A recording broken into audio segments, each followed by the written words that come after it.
दोस्तों नमस्कार, ये है मार्गदर्शन फॉर सिविल सर्विसेज। मैं अनुराग चौधरी।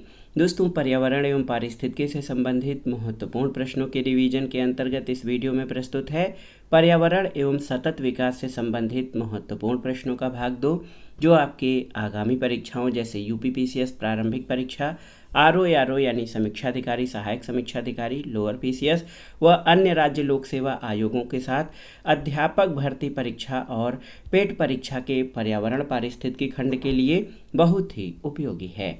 तो आइए शुरू करते हैं पर्यावरण एवं सतत विकास से संबंधित महत्वपूर्ण प्रश्नों का भाग 2। पहला प्रश्न है, ग्रीन पीस इंटरनेशनल का मुख्यालय कहाँ पर स्थित है, आपको बताना है। बहुत ही महत्वपूर्ण प्रश्न है। तो सही उत्तर एम्स्टर्डम, नीदरलैंड में। ग्रीन पीस इंटरनेशनल पर्यावरण से संबंधित एक महत्वपूर्ण संस्था है।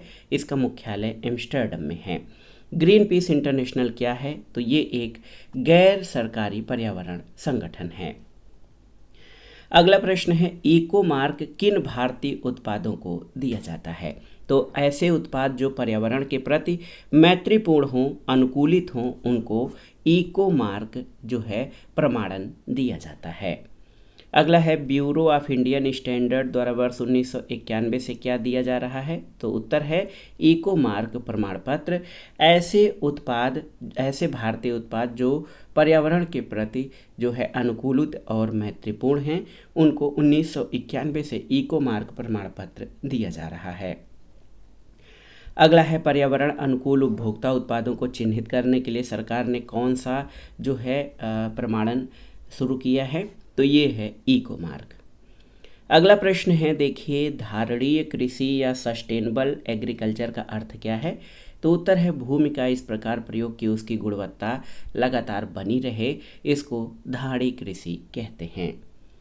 अगला है, भारत में टिकाऊ विकास के लिए राष्ट्रीय मिशन कब से चल रहा है? तो याद रखिएगा, वित्तीय वर्ष 2014-15 से भारत में टिकाऊ कृषि यानी सस्टेनेबल जो एग्रीकल्चर है उसके लिए एक राष्ट्रीय मिशन चलाया जा रहा है। भारत में हरित गृह कृषि या ग्रीन हाउस फार्मिंग प्रारंभ करने वाला राज्य कौन सा है? तो ये है पंजाब राज्य।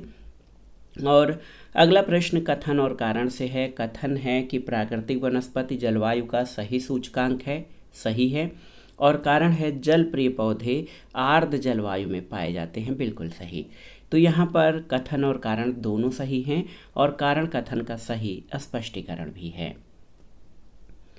अगला प्रश्न है, नगरीकरण और औद्योगिकरण हानिकारक हैं किसके लिए? तो संतुलित विकास के लिए, पर्यावरण और पारिस्थितिकी के लिए, जैव विविधता संरक्षण के लिए, इन सभी के लिए नगरीकरण और औद्योगिकरण हानिकारक हैं।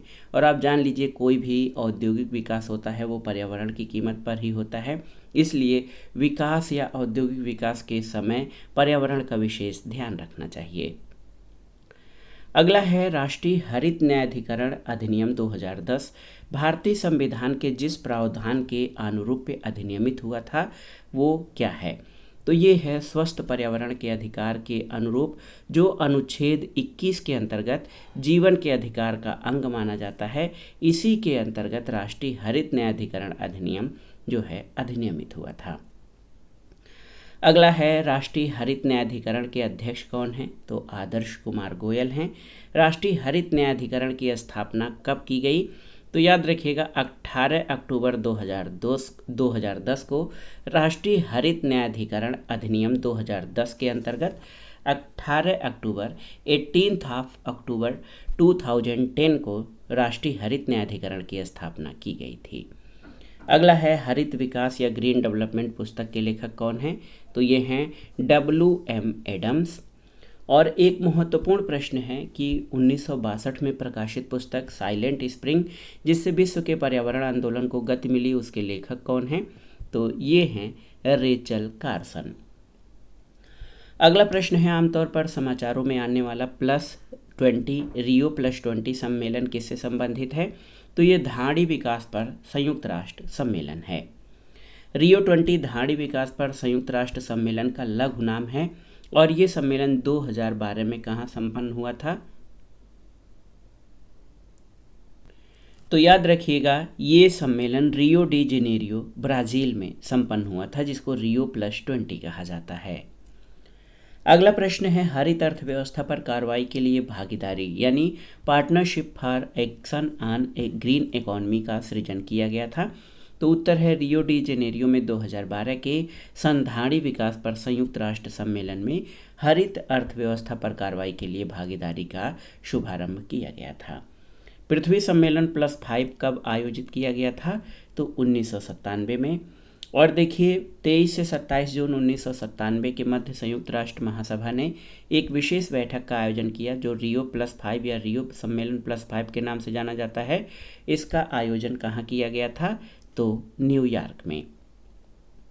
अगला है वैज्ञानिकों, अर्थविदों, सिविल सेवकों और व्यवसायियों की एक संस्था जो मानवता के समक्ष उपस्थित होने वाली वैश्विक चुनौतियों के समाधान के लिए सुझाव देती है। तो ये है क्लब ऑफ रोम। अगला है अर्थ समिट या पृथ्वी शिखर सम्मेलन स्टॉकहोम सम्मेलन की 20वीं वर्षगांठ मनाने के लिए आयोजित किया गया। इसमें शामिल देशों ने धाड़ी विकास के लिए एक कार्रवाई योजना स्वीकृत की जिसे किस नाम से जाना जाता है? तो उत्तर है एजेंडा 21। अगला है कई प्रतिरोपित पौधे इसलिए नहीं बढ़ते क्यों? क्योंकि प्रतिरोपण के दौरान अधिकांश मूल रोम नष्ट हो जाते हैं, इसलिए ये पौधे नहीं बढ़ते हैं। अगला प्रश्न है मूल रोम की कोशाभित्ति मुख्यतया बनी होती है किससे? तो ये सेलुलोज से बनी होती है। मूल रोम मृदा से चिपके रहते हैं किसके कारण? तो पेक्टिन एक रसायन है, उसके कारण मूल रोम मृदा से चिपके रहते हैं। अगला है पर्यावरण अपकर्ष का क्या अभिप्राय है? तो पर्यावरणीय गुणों का पूर्ण रूप से न्यूनीकरण, मानवीय क्रियाकलापों से विपरीत परिवर्तन लाना, पारिस्थितिकी विभिन्नता के परिणाम स्वरूप पारिस्थितिकी असंतुलन, ये पर्यावरण न्यूनीकरण या पर्यावरण अपकर्ष का अर्थ है। अगला प्रश्न है पर्यावरण संतुलन के संरक्षण से संबंधित है क्या? तो वन नीति, पर्यावरण सुरक्षा अधिनियम 1986 और औद्योगिक नीति तथा शिक्षा नीति ये सभी पर्यावरण संतुलन के संरक्षण से संबंधित हैं। अगला प्रश्न सही कथन आपके बताने हैं। तो आप देखिए एनजीटी पर्यावरणीय न्याय उपलब्ध कराता है और उच्चतर न्यायालयों में मुकदमों के भार को कम करने में सहायता करता है, जबकि सीपीसीबी झरनों और कुओं की सफाई को प्रोत्साहित करता है और देश में वायु की गुणवत्ता में सुधार लाने का लक्ष्य रखता है। ये दोनों ही कथन सही हैं। अगला है जैव विविधता पर अभिशमय और जलवायु परिवर्तन पर संयुक्त राष्ट्र ढांचा अभिशमय के लिए वित्तीय क्रियाविधि के रूप में काम करता है क्या? तो भूमंडलीय पर्यावरण सुविधा यानी जियोग्राफिकल इन्वायरमेंटल फैसिलिटी यानी जीईएफ, ये जैव विविधता पर अभिशमय और जलवायु परिवर्तन पर संयुक्त ढांचा अभिशमय के लिए वित्तीय क्रियाविधि के रूप में कार्य करता है। अगला है वैश्विक पर्यावरण सुविधा की स्थापना की गई थी कब?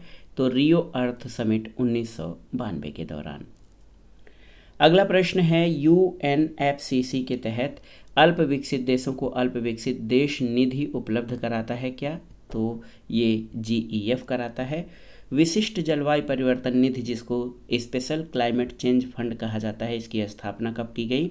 तो COP7 की बैठक माराकेश से प्राप्त निर्देशों के आधार पर विशिष्ट जलवायु परिवर्तन निधि की स्थापना की गई थी। अगला प्रश्न है पलाची माड़ा जो पर्यावरण की अपार क्षति के कारण चर्चा में था, ये कहाँ पर है? तो ये केरल में है। एक और महत्वपूर्ण प्रश्न है पर्यावरण सुरक्षा अधिनियम EPA को किस नाम से जाना जाता है? तो अम्ब्रेला विधान या छाता विधान के नाम से पर्यावरण सुरक्षा अधिनियम को जाना जाता है। अगला प्रश्न है 1972 में स्टॉकहोम में आयोजित संयुक्त राष्ट्र के प्रथम मानव पर्यावरण सम्मेलन के निर्णयों को कार्यान्वित करने के उद्देश्य से भारत सरकार ने कौन सा अधिनियम पारित किया था? तो ये था पर्यावरण संरक्षण अधिनियम 1986। जेनेटिक इंजीनियरिंग अनुमोदन समिति, जेनेटिक इंजीनियरिंग अप्रूवल कमेटी का गठन किया गया है किसके अधीन? तो याद रखिएगा पर्यावरण संरक्षण अधिनियम 1986 के अधीन GEAC का गठन किया गया है। अगला प्रश्न है जेनेटिक इंजीनियरिंग अनुमोदन समिति का नाम बदल दिया गया है। आनुवांशिक इंजीनियरिंग अनुमोदन समिति शब्दों के स्थान पर जहां कहीं वे आते हैं क्या शब्द रखा जाएगा? तो इसका नाम अब है आनुवांशिक इंजीनियरिंग अप्रेजल कमेटी यानी आकलन समिति अनुमोदन समिति के स्थान पर। अगला है, अपने वार्षिक सर्वेक्षण के परिणाम के रूप में नेशनल जियोग्राफिक सोसाइटी और अंतर्राष्ट्रीय मतदान कंपनी ग्लोब स्कैन ने ग्रीन डेस्क 2009 स्कोर के तहत भारत को शीर्ष स्थान दिया। वो स्कोर क्या है? तो विभिन्न देशों में पर्यावरणीय रूप से धारणीय उपभोक्ता व्यवहार का ये मापक है। अगला प्रश्न है, भारत में कृषि के पर्यावरण अनुकूल दीर्घस्थायी विकास के लिए जो रणनीति सर्वश्रेष्ठ है वो क्या है?